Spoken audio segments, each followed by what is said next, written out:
mon frère du Togo. Dire qu'un Béninois ne doit pas parler du Togo, c'est aller trop loin. Quel Béninois n'a pas de frère au Togo? Quel Togolais n'a pas de frère au Bénin? Nous sommes les mêmes peuples. Par conséquent, qu'un Togolais critique le régime béninois, les Béninois vont l'accepter sportivement. Il en est de même pour les Togolais aussi. Donc voilà ce que j'ai à dire par rapport à cela. C'est peut-être montrer au peuple togolais les voies à suivre pour que ce qu'ils enduisent aujourd'hui puissent atténuer. Est-ce qu'ils sont sur le bon chemin en faisant les grèves tous les jours? Est-ce qu'ils sont sur le bon chemin en faisant les marches tous les jours? Ça, c'est des questions que nous posons, les questions qui vont permettre aux Togolais de faire les analyses, de voir ce qu'il y a lieu de faire pour qu'ils essayent de libérer le peuple. Le problème qui se pose, c'est la libération du peuple, c'est tout. Parce que, tout. Monsieur Luc, oui. Lorsqu'on voit ce régime-là qui est là depuis 58 ans, et on sait que dans les années 1960, nous étions pratiquement au même niveau que les pays, la Chine, la Corée du Sud, le Singapour, tout ça, et ces pays-là nous ont dévancés de façon exponentielle aujourd'hui. Est-ce que c'est mauvais de demander quand même un changement de système au Togo? Parce qu'au moins au Bénin, c'est vrai, le Bénin aussi n'a pas encore fait grand-chose. On n'a pas encore fait grand-chose, il faut le dire. Moi, comparer le Togo au Bénin, c'est pas, non, c'est pas bien. Moi, je pense que le Togo, le Bénin, on doit les mettre dans le même panier avec des différences. C'est vrai, avec des différences. Au moins au Bénin, il y a l'alternance, ce qui n'est pas le cas au Togo. Cependant, lorsqu'on compare ces pays-là avec ces pays dont la Chine, la Corée du Sud, le Singapour, est-ce que c'est mauvais de demander un changement au Togo? Est-ce que c'est mauvais de demander la démocratie et l'alternance au Togo, monsieur Luc? Non, je pense que la comparaison, elle est la bienvenue. En ce sens que ceux qui dirigent les pays comme le Singapour, la Corée du Sud, c'est des hommes. Pourquoi nous aussi, nous ne pouvons pas arriver à ce niveau-là?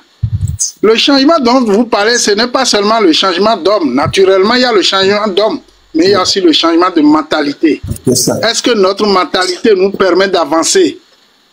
Pourquoi les autres avancent? Pourquoi pas nous? Nous devons nous poser des questions. Nous devons rentrer en nous-mêmes pour chercher les voies et moyens de faire décoller nos pays. Le Bénin, le Togo, la Côte d'Ivoire, ils sont tous dans le même panier.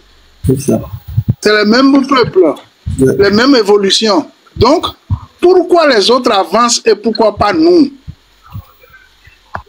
La fois passée, j'ai écouté un président, je ne vais pas donner le nom, qui dit on n'a pas besoin d'avoir le pétrole, l'or, tout ça là pour se développer. Rien qu'avec la tête, nous pouvons aller de l'avant. Est-ce que nous avons donné la liberté à nos peuples pour travailler consciencieusement?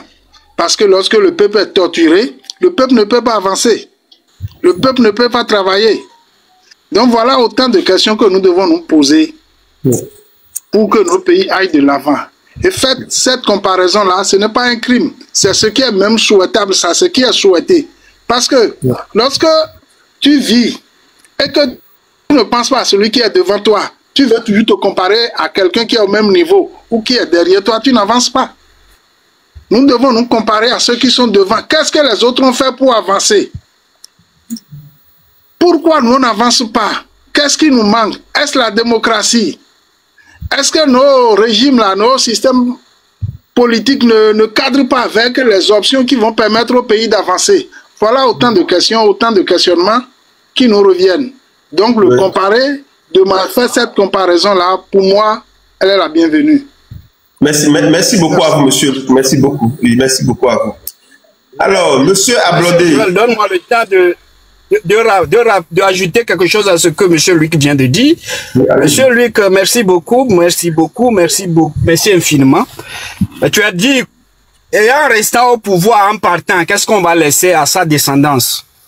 Chez nous, il paraît que le père a dit au fils de ne jamais laisser le pouvoir.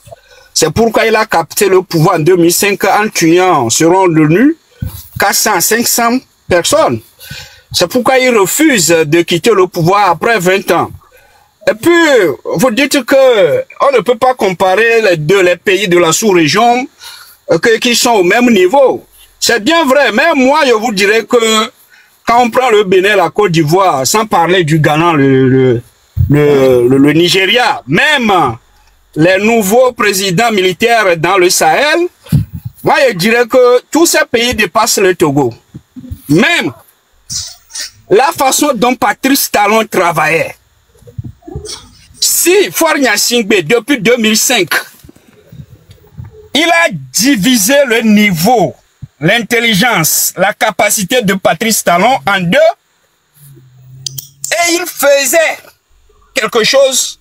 Aujourd'hui, en 20 ans, le Togo serait au même niveau que le Bénin, parce que Patrice Talon est dans les 9 ans, en allant les 10 ans.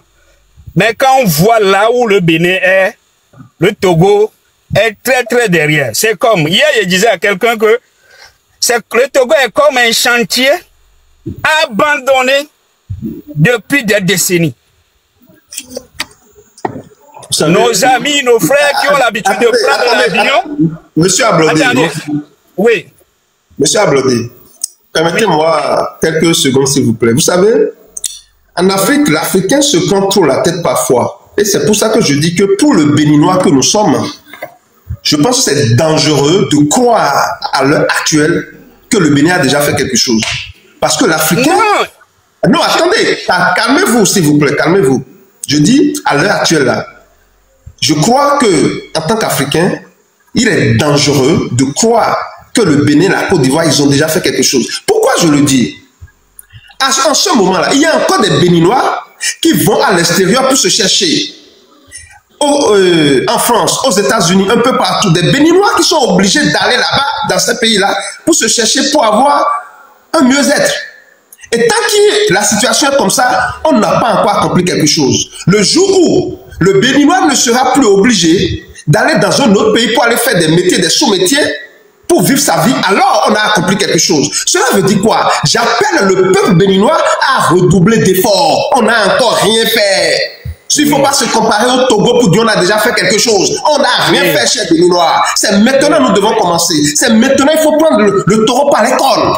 C'est maintenant. Il ne faut jamais penser qu'on a déjà fait quelque chose. C'est un piège. Il ne faut jamais le faire.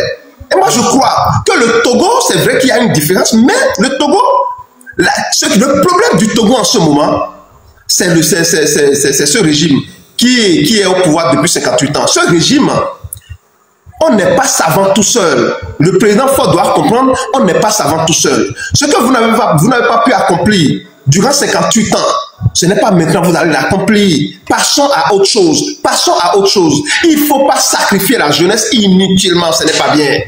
Ce n'est pas bien. Je croyais qu'à l'ONU, ils allaient parler de ça, que voilà, nous sommes prêts à quitter maintenant.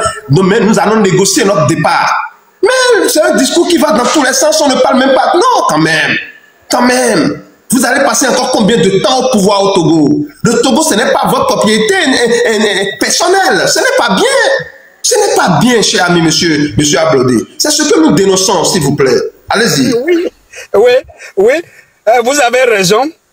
Mais quand on me prend, moi, Ablodé, au Togo, et quand moi, je vois le Bénin, j'envie le Bénin. Donc, il faut me permettre ça. Je sais que les pays africains n'ont pas avancé. Monsieur, vous avez dit que dans les années 60, nous étions au même niveau que les pays asiatiques. Ouais.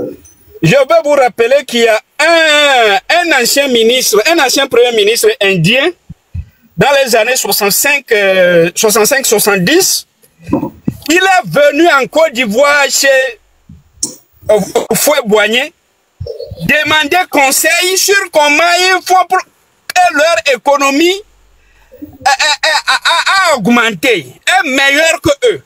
Dans les années 65 et 70, regardez aujourd'hui, la Côte d'Ivoire de cette année et la Côte d'Ivoire d'aujourd'hui par rapport à l'Inde. Aujourd'hui, c'est l'Inde qui nous prête de l'argent, qui fait tous les investissements dans nos pays. Non, attendez, monsieur Ablodé. Quand vous avez parlé... Oui? Monsieur Ablodé. Oui? Vous êtes en train de nous dire que dans les années 65-70, que quelqu'un, un Indien, a quitté l'Inde. Un premier ministre indien est venu en Côte d'Ivoire. Demandez conseil. Pour que les gens lisent l'histoire. Les choses sont dans les documents. Il faut que les gens font des recherches. Il a demandé conseil à Houphouët-Boigny sur comment ils travaillent pour que leur économie est mieux que par rapport à la leur. Mais aujourd'hui, quand on voit les pays africains et la Côte d'Ivoire par rapport à l'Inde, l'Inde est en avance. Cela veut dire que nous avons l'intelligence. Mais qu'est-ce qui fait que nous ne se développons pas? On a l'intelligence. Mais pourquoi on ne se développe pas? Je ne sais pas. Non, c'est parce que les gens s'attachent au pouvoir. C'est parce que les gens s'attachent au pouvoir. Et je dis pour protéger leur pouvoir. Les gens comme M. Faure, c'est à cause de ces gens-là qu'on ne se développe pas. C'est à cause des gens comme le président Faure qu'on ne se développe pas. C'est ça la vérité. Est-ce que moi je me demande, toutes les lois, tous les tests que Faure Gnassingbé fait voter au Togo, est-ce que c'est pour le Togo ou bien c'est pour sa propre personne? Ouais. La réponse est c'est pour sa propre personne. Ouais. Parce que s'il le fait pour le Togo, il ne peut pas restreindre la liberté d'expression. Il ne peut pas continuer par diriger le pays dans le sang. Merci beaucoup à vous, intérêt personnel, corruption. Merci beaucoup, Madame Edith, merci. Et en plus, vous avez parlé des interventions aux Nations Unies. Ouais. Mais c'était à Ouiri. Quand je vois mon ministre des Affaires étrangères, un professeur de philosophie politique, qui va et prend la carte de l'Afrique, aller comparer quelque chose qu'on a dessiné. On va corriger ça. Maintenant, quand on dessine la carte de l'Afrique, qui occupe la moitié du globe terrestre, est-ce que ça va changer quelque chose au niveau des Africains? C'est ça qui fait qu'il n'arrive pas à développer le Togo. C'est ça qui fait que lui, professeur à l'université, c'est ça qui fait qu'il enseigne aux étudiants en master que la démocratie n'est pas bonne pour le truc. L'alternance et la démocratie ne sont pas bonnes pour la gestion d'un pays. Vous imaginez? Honte. Mais quand je l'ai observé physiquement, il apparaît souffrant. Quand tu vois le visage et sa tête, il apparaît... Récrivez, je vais voir. Donc, il faut respecter les consignes communautaires, hein, s'il vous plaît. Respectez les consignes communautaires de TikTok. Pas d'injures, pas d'insultes, s'il vous plaît. Oui. Peut-être qu'il est soucieux. Il est soucieux parce que le travail qu'il fait, il ne le fait pas de sa propre volonté, mais il est obligé de le faire. Yeah. Il serait souffrant, quoi. Ouais. Mais il va à l'ONU, au lieu de traiter des choses, de faire des discours pour que le peuple togolais sache que son représentant de fait, parce qu'ils n'ont jamais gagné aucune élection, ils sont des dirigeants de fait. Son représentant de fait a dit quelque chose, mais il est allé pour montrer la carte de l'Afrique, que l'Afrique n'est pas vastement représentée. Ben, je me dis, qu'est-ce qui se passe? Qu'est-ce qui se passe? Ils n'ont pas de sujet? Ils n'ont pas de sujet? Avec tous les problèmes que nos pays là ont. Tous les problèmes que l'Afrique a. C'est 4 lui veut aller décider, veut décider. Avec tous les problèmes que la région a. Mon frère Doucet est allé là-bas, parler je sais pas. Non. Donc, mes frères qui sont venus défendre le gouvernement essayaient de nous convaincre. Monsieur Zeno et puis Dewan, essayaient de nous convaincre. On est à l'écoute. Mais il y a une chose. Oui, il y a une chose chez nous. Quand ton rival est beau, plus que toi, l'humilité nous exige que tu reconnaisses sa beauté. Yes, sir. Et tu reconnaisses que toi aussi, tu es vilain. Donc là, ayez le courage de reconnaître que vous êtes vilain. Vous ne faites rien pour le Togo. Et essayez de changer de paradigme. Mes frères défenseurs de l'UNIR et du régime RPT UNIR. Mais sachez que eux-mêmes, ils savent que ils ne font pas bien. Mais ils ne veulent pas quitter. Et le jour qu'ils vont quitter, je ne pense pas qu'ils vont vous plier comme leurs habits, les mettre dans leur valise. Sachez raison garder. Merci mon frère. Merci à vous, monsieur Ablondé. Merci beaucoup. Qu'est-ce gâteau, chers amis, tapotez, soutenez-nous, je vous le dis. C'est à moi la parole. Vous avez voulu entre-temps me donner la parole, vous l'avez encore balancé en quelqu'un. Ah, d'accord. Madame Victoire. Ok. Recevez mes chaleureuses salutations, madame. Merci beaucoup. Merci vraiment.